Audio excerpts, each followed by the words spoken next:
бодит амьдрал дээр өнөөдөр Монгол улсад шүүхийн шинжилэл яригдчих, багц хуулиуд яригдчих.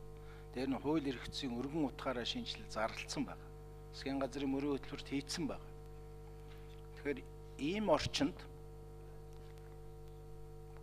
ганцхан мөрдөн байцаагчийн саналаар угаасаа хууль эрх зүйн анхны хууль эрх зүйн харилцаанд орох үед бол шууд альж иргэний Монгол улсын альж иргэнд оногдсон өмгөөлөгч авах эрх нь байдаг. Тэр өмгөөлөгчийн үгийг сонсохгүйгээр ганцхан мөрдөн байцаагчийн саналаар ингэж явдаг гэдгийг л би хуульч биш хүний үед гайхаад байгаа байхгүй. Энэ талаар л нэг тодруулга авчмаар.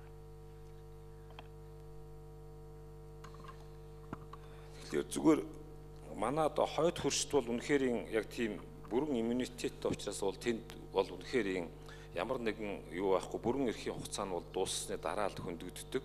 Тэгэл нэгэн талд одоо дүүмийн гишүүн болох юм бол тэгэл ямар нэгэн тийм ял зэ мэдлэхгүй байдаг байсныгаа бол одоо бас өөрчилж байгаа.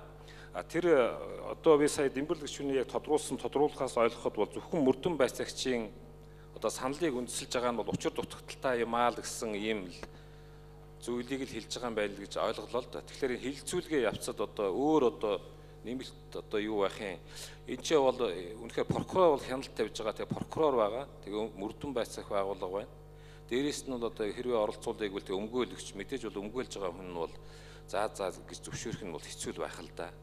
Тэгээд бид нар ярьж тэгэл одоо тэр мөрдөн байцаагч үндэслэл бүхий одоо санал тэгээ зайлшгүй шаардлагыг харгалзаал тэгээ тэр хуулинд хяналт тавьж байгаа улсын ерөнхий прокурор л одоо оруулж ирээ. Тэгээд оруулж ирснийхэн дараагаар нь яаж шийдвэрлэх нь бол улсын их хурлын одоо бүрэн эрхт хамаарахаар л ийм л зохицуулт хийсэн л дээ.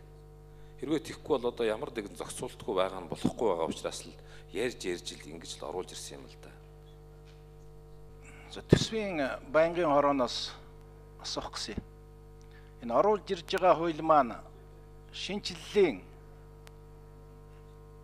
одоо ач холбогдолтой шинжиллийн арга хэмжээний ийм хуулийн төсөл. Энэ шууд улсын төсвийн орлого болон зарлагт шууд ямар нэгэн нөлөө үзүү байхгүй. Гэтэл эдийн засгийн реформын гол хэсэг болсон энэ асуудлыг яагаад ганцхан төсвийн байнгын хороогоор авч хилцвэ? Яагаад эдийн засгийн байнгын хороотой хамтарч хилцсэнгүй гэсэн энэ асуулт.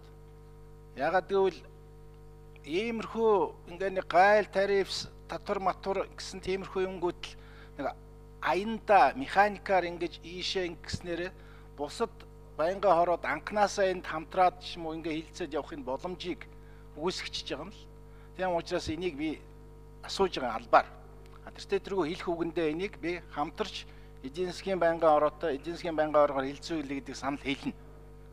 За баярлалаа. Төсвийн байнгын хорон дарга байхгүй байна. Төсвийн байнгын хорооноос хэн хариулах вэ?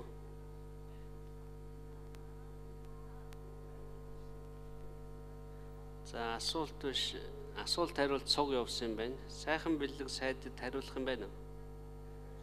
Аль байнгын хорогоор явах уу гэдэг нь засах тамаг баг тий.